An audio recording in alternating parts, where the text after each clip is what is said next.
열왕기상 전체를, 아니 열왕기상이 아니라 하까지 포함해서 전체를 요약하는 말은 신경 쓰지 말라니까요, 내가 알아서 할 테니까, 난 이렇게 살 테니까 신경 쓰지 마세요 라는 주제가 있다고 말씀드렸습니다.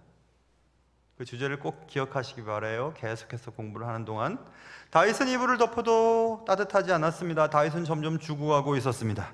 한 세대가 사라져가고 있다는 것은 누가 그의 계승자가 될 것인가에 대한 질문에 답을 해야 할 시간이 가까워오고 있다는 말이기도 했습니다. 이제부터 왕자들, 사무엘 하에 보면 여러 왕자들의 이름이 거론되어 있는데, 그런 왕자들의 권력 투쟁이 시작될 것이라는 예측을 가능케 해주는 말입니다. 첫째 아들 암논은 이복 누이 동생 다말을 성폭행했고, 그로 인해 다말의 친오빠 압살롬에게 죽임을 당하게 되었습니다. 둘째 아들 길르압은 어릴 때 죽었습니다. 셋째 아들 압살롬은 반역을 꾀하다가 또 살해당합니다. 그러므로 이제 왕위 계승 서열 제1위는 넷째 아들인 아도니아, 오늘 본문에 나와 있는 아도니아였습니다. 아도니아는 살아있는 왕자들 중에 장자였습니다. 그러므로 순리대로라면 아도니아가 왕으로 등극하는 것은 매우 자연스러운 것이었습니다. 그런데 오늘 본문에는 느닷없이 아도니아가 반란을 꾀하고 있다는 것이 기록되어 있습니다. 왜 그랬을까? 아도니아가 반란을 꾀한 이 이야기를 통해 무슨 교훈을 우리는 얻을 수 있을 것인가? 삶의 현장 속에서 여러분 각자에게 던져준 문제를 오늘 본문을 공부하면서 각자 해결할 수 있는 그런 귀한 시간 될 수 있기를 주님의 이름으로 축원합니다. 오늘 본문은 5절 그때라는 말부터 시작되죠. 그때에 아도니아가 스스로 높이는 사건이 벌어지게 됩니다. 아버지 다윗은 이불을 덮어도 따뜻하지 아니하였다. 그때가 그때입니다. 그때는 다윗의 영향력이 점점 사라지고 있었던 그때였습니다. 그때는 다윗이 죽어가고 있었습니다. 그때는 권력의 누수 현상이 나라 곳곳에서 일어나고 있었습니다. 그때, 바로 그때 아도니아가 스스로를 높이기 시작했다, 이렇게 쓰여 있습니다. 왜 그랬을까? 왜 아도니아가 그랬을까? 그것은 아도니아가 자연스럽게 순리대로 스스로, 아니 자연스러운 방식으로는 다윗의 뒤를 이어 왕이 될 수 없다는 사실을 알고 있었기 때문이었습니다. 그것은 역대상 22장 9절부터 10절에 하나님께서는 다윗 왕의 뒤를 이을 왕은 솔로몬이라고 이미 말씀하신 바가 있으셨습니다. 그래서 그는 자신의 정해진 미래에 대해 순응할 수가 없었습니다. 그래서 그는 오늘 본문에 핫깃의 아들 아도니아라고 써 있죠. 아도니아는 다윗의 넷째 아들이라며요. 이 핫깃은 엄마 이름이에요. 그러니까 다윗의 여러 아내들 가운데 어머니 이름, 또 다른 아내 이름, 그래서 구별하기 위해서 핫깃의 아들 아도니아 이렇게 써 있습니다. 아무리 하나님의 뜻이라고 해도 난 받아들일 수가 없습니다. 나는 결코 하나님의 뜻을 따를 수가 없습니다. 나는 왕이 되어야만 합니다. 나는 왕이 될 자격이 있습니다. 나는 서열 1입니다. 왕위 계승자 1입니다. 이렇게 생각을 했습니다. 그래서 아도니아는 하나님께 대해 불순종하기로, 하나님께 반역하기로 결심을 하게 됩니다. 순리적으로 왕이 될 수 없다면 무력으로라도 왕위를 찬탈하리라 결정을 내렸습니다. 그래서 그는 스스로 높여 왕이 되려고 했습니다. 그것이 오늘 5절에 있는 말씀입니다. 그러므로 아도니아가 스스로 높여 자신이 왕이 되려고 한 것은 결국 다윗에 대한 반란이라기보다는 하나님께 대한 반역이었음을 알 수 있습니다. 오늘 그때에 다윗 왕이 나이가 많이 늙고 이불을 덮어도 따뜻하지 아니할 그때에, 이처럼 아도니아의 반역은 아버지 다윗이 약할 때 그 기회를 악용한 반역임을 알 수 있습니다. 이렇게 죄는 비겁한 방식으로 다가오게 됩니다. 상대방의 약점을, 상대방이 어려웠을 때를 공격함으로 자신의 유익을 취하려고 합니다.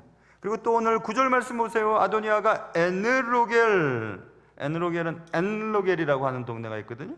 엔로겔 근방 소헬렛 바위 곁에서 사람들을 초청하여 스스로 이제 역적 모의를 꾸미는 그런 잔치를 벌이게 되었다, 이렇게 써 있죠.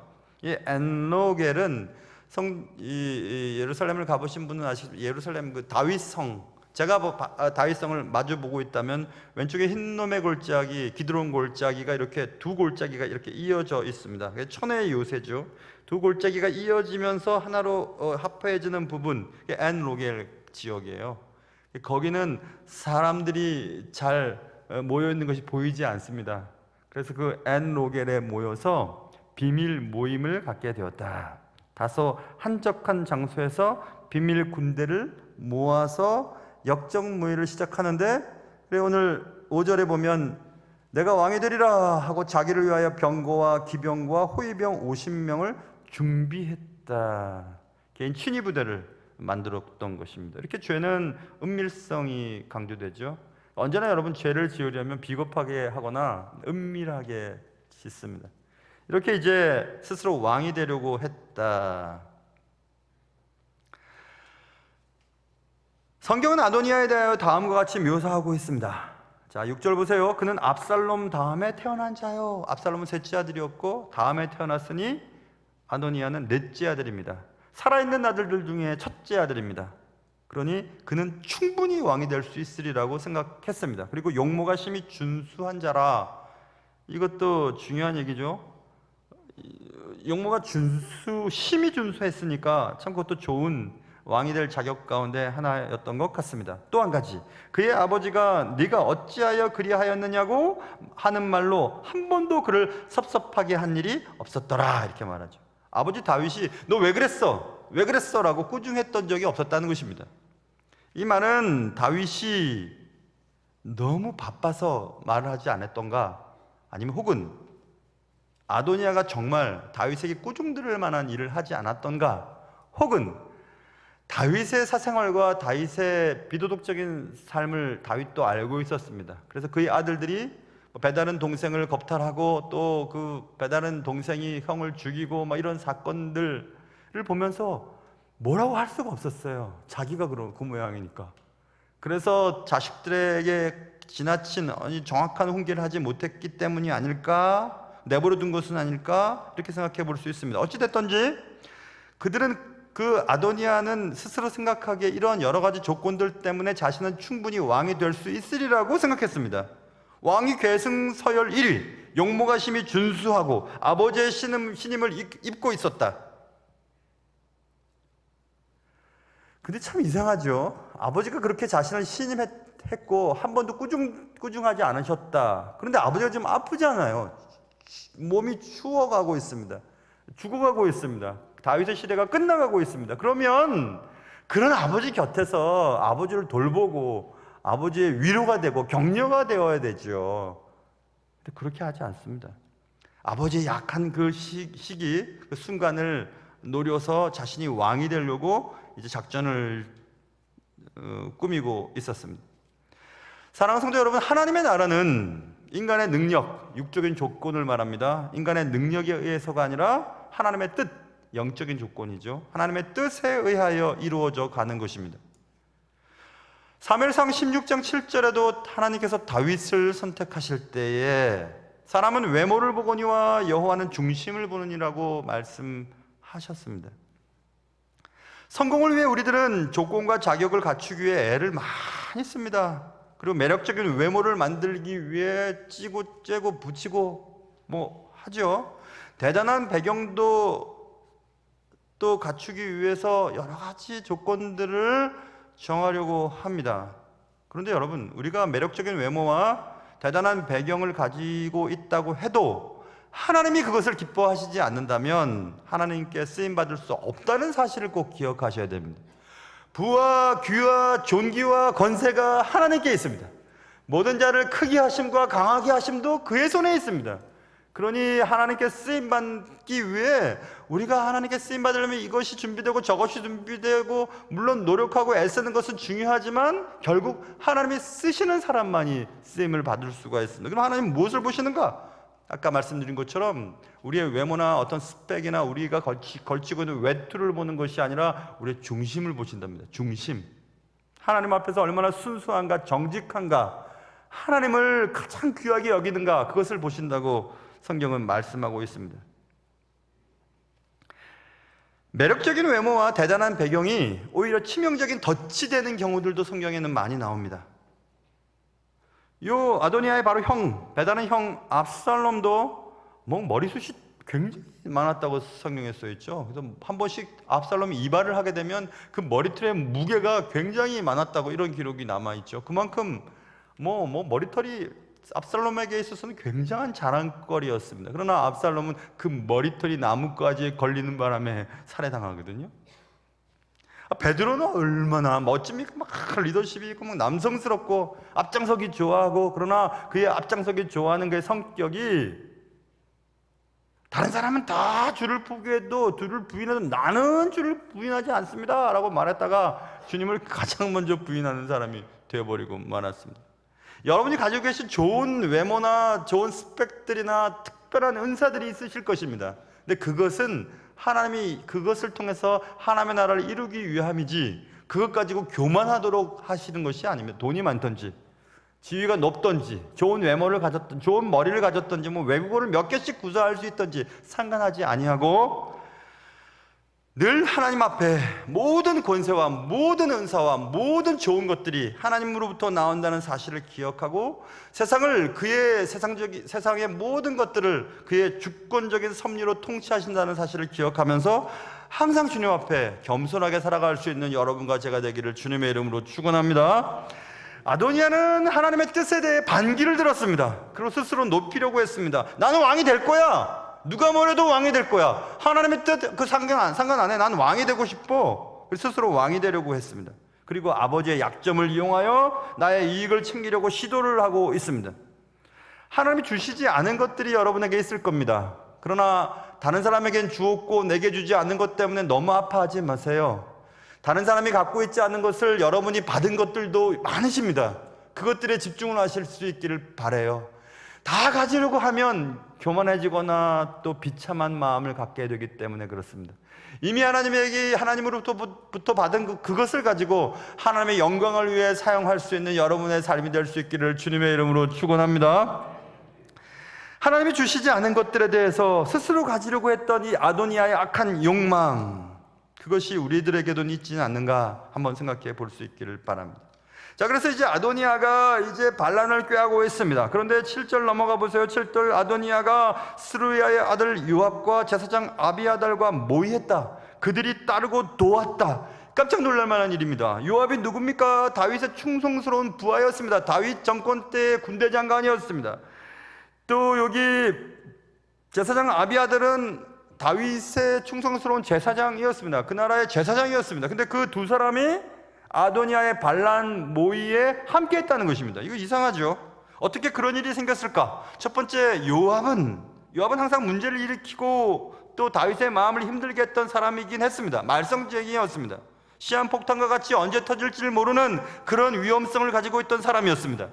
그의 특징은 자신의 기득권에 손상이 되는 어떤 사건이 벌어지면 어떤 수단을 사용해서라도 그 자리를 유지하려고 했던 그런 인물이었습니다.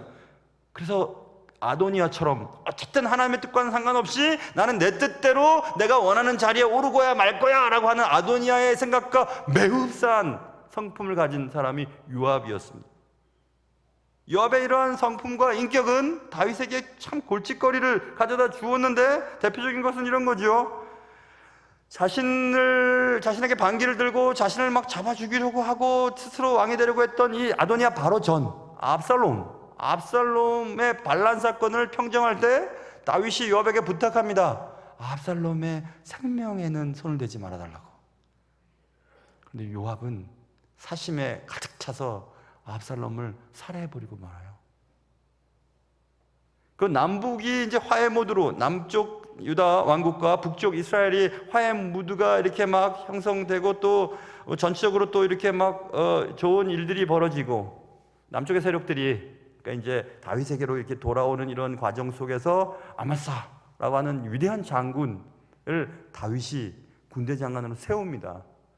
그런데 아마사도 또 살해해버려요. 요압이 자기 자리가 밀려나는 것에 대해서 못마땅했던 요압이 아마사를 살해하고 다시 군대 장관으로 복귀하는 일들이 벌어지게 됩니다.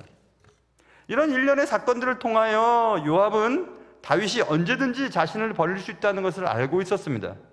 요압은 자신이 한 행동에 대해서 돌아보거나 회개할 생각을 갖기보다는 다윗에 대한 적대감을 계속해서 키워오고 있었습니다. 이제 다윗을 몰아내고 개국공신이 되어서 자신의 자리를 더욱 돈독하게 만들 절호의 찬스가 왔다. 그래서 요압은 아도니아의 반란 계획에 동참하기로 결심을 했던 것입니다.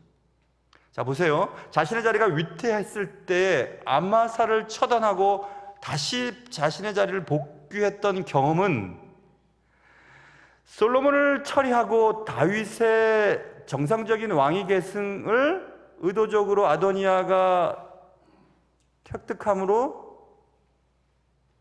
마치 아마사를 처단하고 자신이 군대 장관을 유지했던 그 지난번의 그 경험이 지금도 그럴 수 있다는 생각을 가능하게 만들었다는 것을 알 수 있습니다. 여러분, 한 번 죄를 짓고 들키지 않았다고 또 죄지면, 또 죄를 지으면 결국 들통납니다. 결국 들통납니다, 여러분. 죄는 오래 가지 못해요. 끝까지 가지 못합니다. 왜냐하면 하나님이 살아계시기 때문에 그래요. 끝까지 들통나지 않고 죄가 계속 숨겨지고 죽을 때까지 그렇게 됐다면 더 무서운 겁니다. 여러분은 하나님과 관계없는 사람일 수도 있어요. 하나님은 우리를 사랑하시기 때문에 죄를 드러내십니다. 그리고 그 죄를 해결하도록 기회를 주십니다. 요압은 그런 경험들 때문에 이번에도 될 수 있을 것이라고 여겼고, 그래서 이 아도니아의 반란 모의에 가담하게 되었다. 그렇게 이제 결정을 내릴 수 있습니다. 그러면 아비아달, 제사장 아비아달은 어떻게 다시 이렇게 반란의 모의에 가담하게 되었을까? 아비아달도 역시 자기 자리에 대한 대단한 불만이 있었던 사람이었습니다. 어떻게 할 수 있는가? 아비아달, 제사장들이 있었지 않습니까? 제사장들도 서열이 있었는데 그 아비아달과 사독, 제사장 사독이 경쟁 구도에서 이렇게 계속 나오고 있는데, 사무엘하 15장 29절 35절 이렇게 보면 사독과 아비아달 이렇게 표현이 되어 있어요. 아비아달 앞에 사독을 세웁니다. 그러니까 아비아달은 지금 기분이 나쁜 겁니다. 왜냐하면 아비아달이 연장자였습니다. 제사장이 된 순서도 먼저였어요.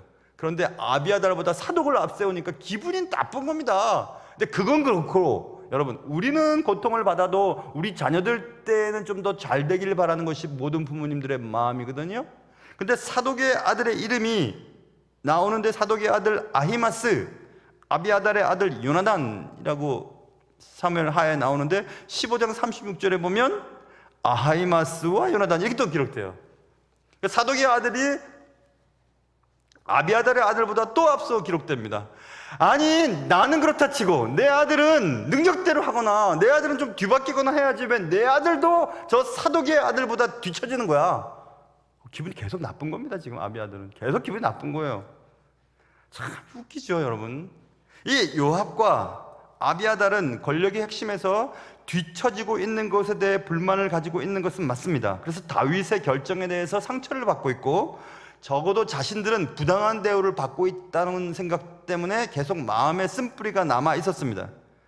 그들은 자신들의 부족한 능력과 성품을 돌아보기보다는 다윗에 대한 적개심만을 불태우고 있었습니다.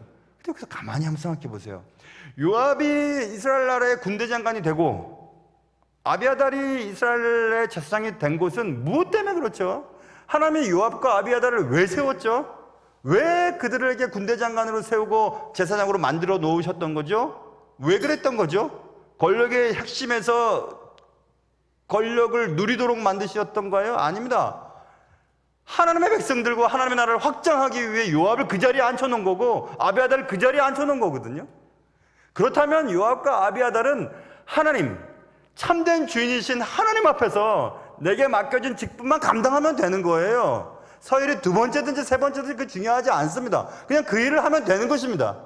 그런데 그 일에 대해서 관심을 기울이기보다는 내가 다른 사람보다 뒤처지고 다른 사람 앞에 서지 못한 것에 대한 그냥 불만이 가득했다는 것을 알 수 있습니다. 오직 나의 유일한 주인이신 하나님께 인정받으면 되는 거 아니겠어요, 여러분? 여러분과 저의 인생이 하나님 앞에 갔을 때 네가 적은 능력을 가지고서도 충성을 다했다, 이 말 듣는 게 좋은 거지. 많은 능력을 줬는데 네 혼자 잘 먹고 잘 살고 왔냐? 이런 말 듣는 거 좋겠습니까, 여러분? 요압과 아비아들은 지금 잘못 생각하고 있어요. 다윗이 날 인정하든 내가 서열이 1위가 되든 2위가 되든 그게 중요한 것이 아니고, 하나님이 나를 그 자리에 세워주셨으면 그 일을 그냥 감당하면 되는 거예요. 근데 여러분, 그거 참 어렵습니다. 나이, 먼저 이렇게 임직 받은 거 이런 거 되게 따지거든요. 교회도 그런 거 많이 따집니다. 이름 내세우는 거 너무 좋아합니다. 제가 우리 교회에서 첫 해는 그렇게 못했지만 둘째 해부터 여러분 교회 달력에 담임 목사 이름 안 넣는 달력 여러분 보셨어요? 제가 일부러 그랬어요. 안 넣었어요, 일부러. 교회의 중심은 교인들이지 담임 목사 아니다. 담임 목사 중요해요. 담임 목사 누구나 할 수 있습니다. 하나님 보내시면 그 목사님 거기서 그냥 하는 데까지 하고 또 옮기시면 가면 그만이죠. 여러분들이 주인이니까, 주인 의식을 가져야 되니까. 그 담임 목사는 이름 빼버렸어요. 아예 달력에도 뭐해도 잘 그런 거 안 들어가게 만들었습니다.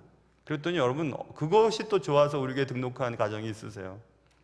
그것만 봐도 뭔지 알겠다는 거죠, 교회가. 참 저는 감사했어요. 제 마음을 알아주는구나.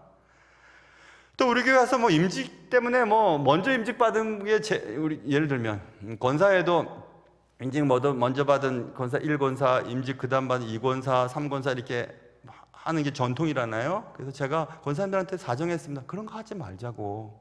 나이로 끊읍시다, 나이로. 제1권사가 임직이 먼저고 제2권사가 임직이 나중에. 그게 뭡니까? 근데 우리 교회 권사님들이 진짜 지혜로우신 분이에요. 그리고 진짜 신앙이 좋으신 분이에요. 제 말의 의미를 금방 알아들으셨어요. 우리 교회는 1권사, 2권사, 3권사 이렇게 권사 끊는 것이 나이로 끊습니다. 임직으로 안 끊어요. 근데 내가 먼저 임직 받았는데 내가 나이도 많은데 그러면 안 돼요, 여러분. 그냥 하면 되는 것입니다. 뭐 중요해요? 다른 사람들 얘기만 하면 좀 그러니까 제 얘기도 해볼게요.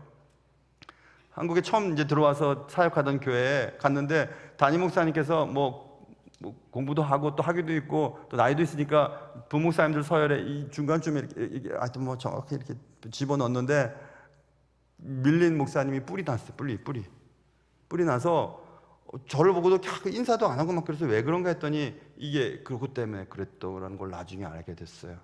담임 목사님 저한테 오셔서 사택에 오셔서 강 목사 이렇게 돼갖고 마음이 상한 것 같더라. 전 상관없으니까 저를 제일 밑에 내려주십시오. 여러분 멋지지 않습니까? 전 제가 생각해도 멋지다고 생각하는데. 그래서 내려버렸어요. 그리고 사례비도 적게 주십시오, 그분보다. 진짜 멋진데요, 제가 생각해도. 그렇게 했어요. 뭐가 중요하죠? 하나님이 나를 그냥 그곳에 보내셨으면 내게 맡겨진 그냥 사역하면 되는 거 아니에요? 근데 여러분, 그로부터 1년인가 1년 반 정도 됐는데 윗분들 다 개척하러 나가시고 이게 다 나가시고 제가 바로 또 선임 부목사가 됐어요. 그러니까 하나님이 그냥 맡기신 일을 하면 되는 거 아니겠어요? 근데 우린 그렇게 잘 안 합니다. 이것저것 안 되면 너 나이 몇 살이야? 이렇게 얘기해요. 내가 먼저 결혼해서 너 같은 아들이 있어, 딸이 있어, 이렇게 발끝을 높이 들고 내가 너보다 키가 크잖아? 이렇게.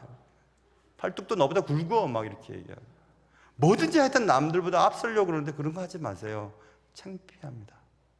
그리스도인들은 우리에게 주어진 삶을 사랑하고 내게 곁에 붙여준 사람들을 사랑하고 내가 놓여져 있는 삶의 자리에서 하나님이 내게 맡기신 능력 가지고 그냥 충성스럽게 정직하게 성결하게 살면 되는 겁니다. 요압과 아비아달이 잘 나가는 것은 좋았지만 남들과 비교하면서부터 어긋나기 시작했어요. 그 자리를 내려온다는 것이 너무 싫었던 것입니다. 그러면 안 됩니다. 그런 것 같아요, 제가 생각해 보니까. 사랑하는 성도 여러분, 용감한 사람들이 어떤 사람이죠? 용감한 사람은 무식한 사람이 용감하다고 하죠. 저는 무식한 사람도 용감하지만 욕심 없는 사람도 용감할 수 있다고 생각해요. 욕심이 없는 걸요, 뭐. 욕심이 있어야 뭘 이거 붙잡고 저거 붙잡고 하지 않겠어요? 제가 존경하는 목사님들도 저한테 많이 가르쳐 주셨고, 저도 후배 목사님들한테 얘기합니다. 어느 교회 가서 목회를 하던 욕심 부리지 말라고. 욕심 안 부리려면 어떻게 되냐? 죽을 만큼 내가 모든 것을 다 던졌다고, 내 젊음을 다 바쳤다고, 내가 없는 거 다 팔아서 교회 건축했다. 그러지 말라고. 좀 그러지 말라고. 그러면 나중에 본전 생각난다고. 그러지 말고 할 수 있는 것만큼, 그거 없어져도, 그거 본전 못 찾아도 괜찮을 만큼 하라고. 그래야 나중에 싸우지 않는다고. 이런 말씀 많이 들었어요. 저도 그것이 맞다고 생각합니다. 욕심이 없으니까 겁도 없는 거예요. 자리에 연연하지 않으니까 할 수 있는 것을 성경대로 할 용기도 생겼던 것입니다. 저희 교회 정도 이런 규모에서 안식년 막 가는 목사님들 안 계십니다. 그래서 죄송한 말이지만 정상적이지 않는 방법으로 안식월을 이렇게 몇 년 단위로 이렇게 매년 이렇게 걸쳐서 하시죠. 뭐 그것도 방법이라고 생각하지만 저는 양심적으로, 신앙 양심으로 그건 옳지 않다 생각해요. 개인적인 생각이. 성경대로 하는 거죠. 안식년 1년 간다고 하니까 1년 가지는 못하겠지만 내년에도 한 8개월 정도만 할 수 있을 것 같아요. 다른 목사님 걱정을 많이 하세요. 교회 놔두고 어떻게 가려고 그러냐고. 성경적으로 하는 거 좀 쉬어야 되고 또 제 스스로 정비도 해야 되니까 당연히 그런 거 아니겠어요? 그러다가 자리 없어지면 어떻게 하느냐는 거죠. 제가 얘기했어요. 자리 없어져서 될 교회라면 전 벌써 자리 없어지는 게 낫죠. 를 얘기했어요. 또 어떤 분 더 기가 막힌 유머를 저한테 하셨어요. 그때 1차 6년 전, 7년 전 안식년 때. 목사님, 근데 목사님 안 계실 동안에 더 부흥되면 어떡해요? 그래서 제가 그거 더 좋은 일입니다. 진짜 더 좋은 일입니다. 제가 그렇게 얘기했어요. 욕심 없습니다.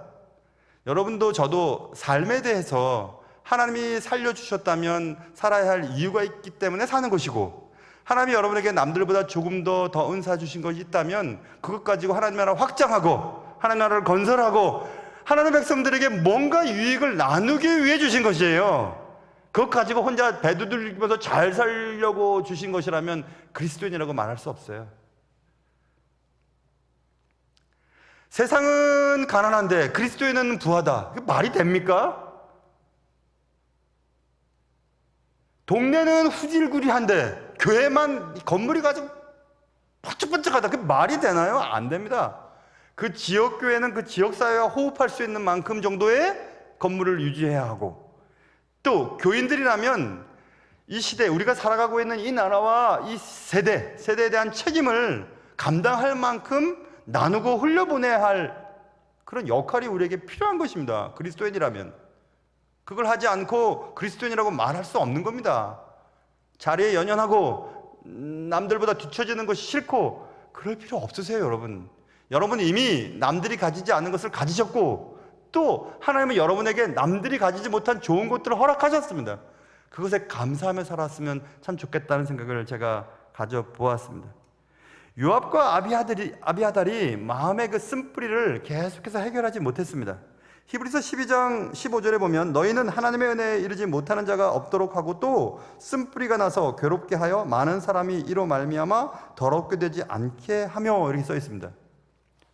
쓴뿌리는 은혜를 빼앗아가게 만들고 쓴뿌리는 더러운 삶을 살게 만든다는 것입니다. 내 마음속에 다른 사람이 나를 섭섭하게 하고 부당한 대우를 받는 것 때문에 그 사람에 대한 어떤 섭섭한 마음이 내게 있는 분이 계시다면 한번 생각해 보세요. 그 사람이 나를 어떻게 대우하든 내가 어떤 대우를 받든 그것은 중요하지 않아요.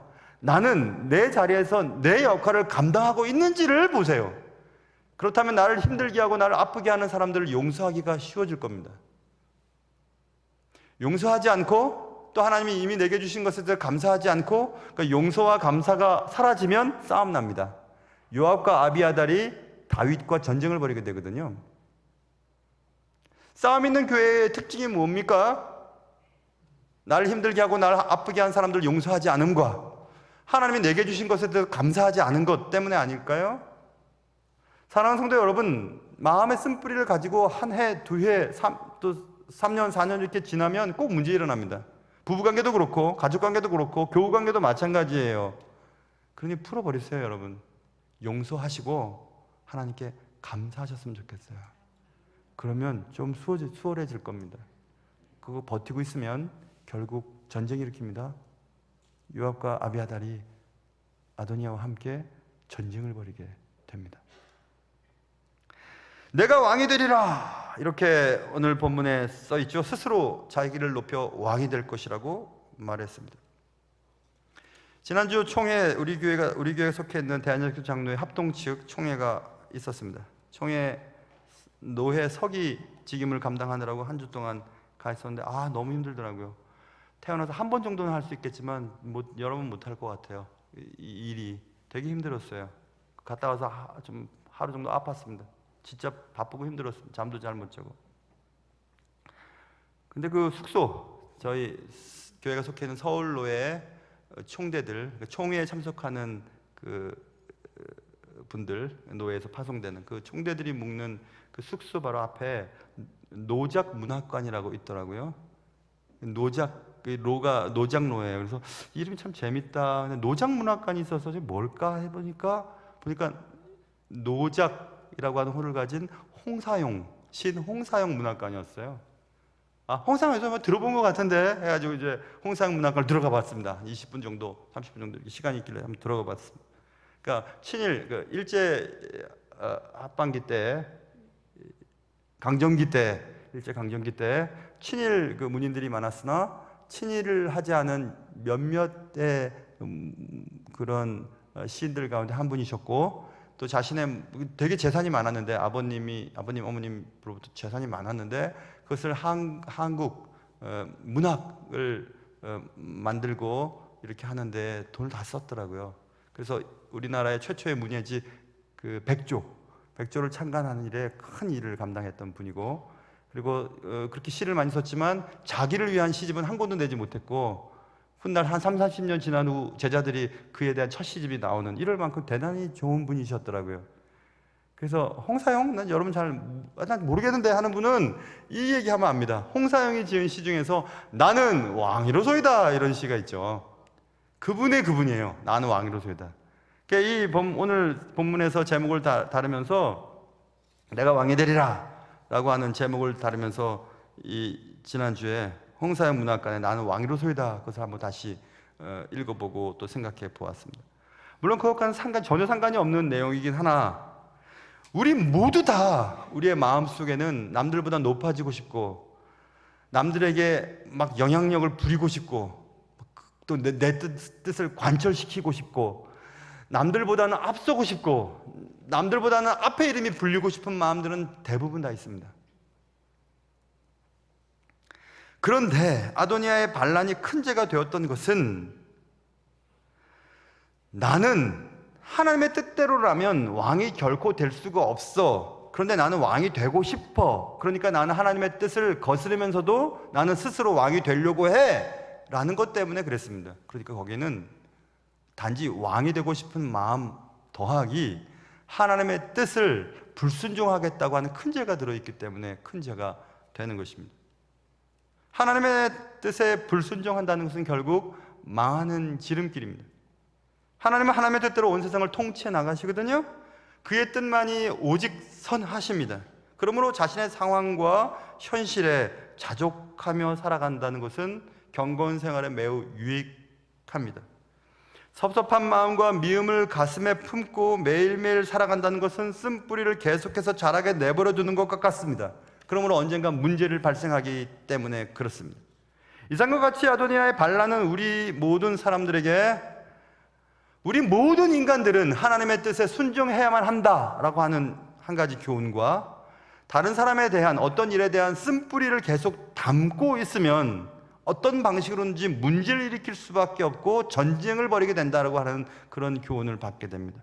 스스로 높여 내가 왕이 되리라 이렇게 얘기했던 아도니아, 교회 내에는 의외로 이처럼 아도니아의 유형의 사람들이 제법 있습니다. 하나님의 뜻과는 상관없이 으뜸이 되고 싶어 하려는 욕망을 가진 분들이 있습니다.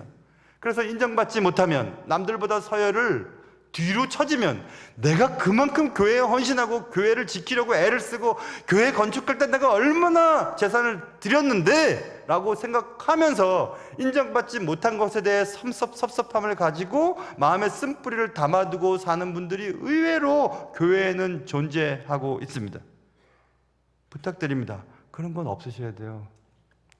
내가 드릴 수 있는 재산도 하나님으로부터 온 것이고 내가 교회를 위해 헌신할 수 있는 시간도 능력도 재능도 하나님이 주신 것들 다시 돌려드린 것이었습니다. 그러니 그 어느 것을 가지고 으뜸이 되려 하고 또 인정받으려고 하고 부당한 대우를 받은 것처럼 생각하고 누군가에 대한 원망을 갖는다는 것은 오늘 아도니아의 전철을 또 밟는 것과 똑같은 것입니다. 사랑하는 성도 여러분, 우리의 삶은 이제 단순해지면 좋을 것 같아요. 교만이 아닌, 비교가 아닌 겸손과 감사의 마음으로 내게 주어진 것 가지고 단 하루를 살더라도 하나님이 원하시는 삶을 살아갈 수만 있다면 그거 얼마나 신나고 좋은 일이겠습니까? 모쪼록 여러분과 저의 삶에 오늘 말씀이 잘 박힌 모처럼 또 찌르는 채찍처럼 우리의 삶에 좋은 영향력을 줄 수 있는 그런 은혜가 있으시기를 주님의 이름으로 축원합니다. 하나님 아버지, 내가 왕이 될 거야.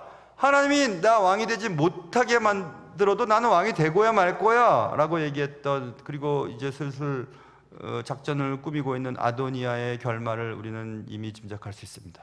사랑하는 주님, 누군가 내게 부당한 대우를 하고 그래서 섭섭한 마음이 있다면 풀어버리게 하시고, 그리고 하나님이 내게 주신 이 자리와 내게 허락하신 이 일에 대해서 그냥 감사케 하시고, 그리하여 스스로 높여서 하나님이 주시지도 않은 것들을 가지려고 애쓰다가 전쟁을 일으키는 그런 말썽꾼들이 되지 않도록 도와주시옵소서.